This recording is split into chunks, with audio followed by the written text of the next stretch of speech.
Welcome to Preview Night at Comic-Con with the amazing Eric Bauza. Amazing. Yes, amazing. What? Yes. This is the best interview already. We've dubbed you the Asian Scarlett Johansson, and that as ScarJo gets to play all the Asian characters, we now have the Asian guy playing all the Caucasian characters. So how does that make you feel? I thought it was because I was beautiful, but I guess I'll take it.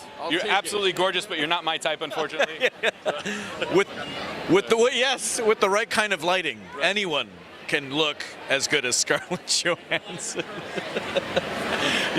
You've been Woody Woodpecker, you've been all sorts of amazing characters. Now you get to play Master Splinter, the wise sage in the Rise of the Teenage Mutant Ninja Turtles, the new Nickelodeon series that's going to be premiering soon. Absolutely. Tell us about the casting process and how does it feel to play one of the most iconic characters, not only in comics, but in animation?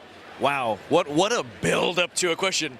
I'm just gonna fart all over the mic now with my horrible answer. No, I've been talking about it a lot. I feel like these characters, first of all, number one, they're not teenagers anymore. These are characters that are over 30 years old.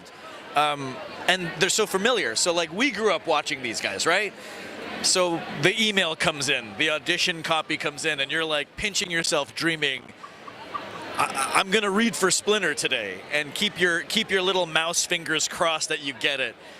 I mean, and it's such an unusual take as well. We're all so used to the stoic master sensei quality, and for this one, he's like an all-out couch potato. He is an all-out. He's like senile. He's losing his mind. He doesn't remember the turtles' names, so he goes, "You, orange one.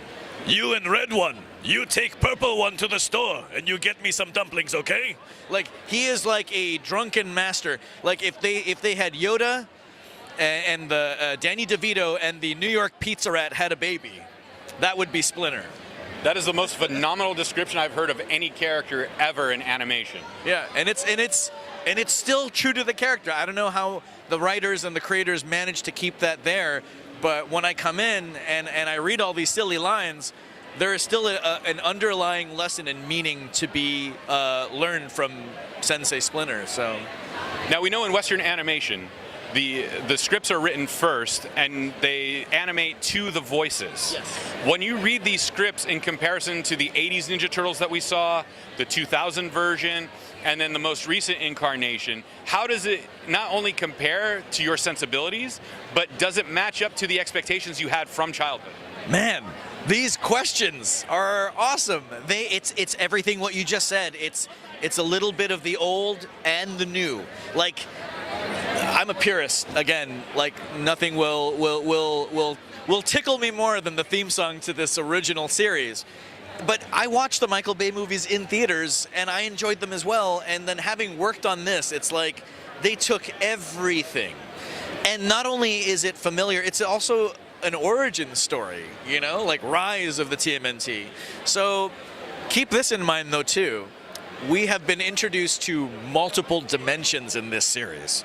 So who knows if we're watching something that is, you know, in the right universe, or some people may pop in and out of this cartoon. Who knows? You're just gonna have to like stay tuned. But to all the purists out there, you will not be disappointed with this cartoon. Talk about the style. Okay, it's 2D, so it brings it back to like the drawings like of the original, and animation that can only be achieved by 2D. So you got to credit Ant Ward and Andy Siriano for kind of bringing back that traditional sensibility to these beloved characters. Eric, two last things. Where can we find you on social media? And can we get two shout-outs? One is Master Splinter for Fanboy Nation, and one is Woody Woodpecker. Okay. So you can find me at Bauzilla, Bauzilla, on Instagram and Twitter, and you know I'll follow back. And wait, what was the shout-out? As Master Splinter and as Woody Woodpecker. To Fanboy Nation. Fanboy Nation. Well, that is a very tall order, Fanboy Nation.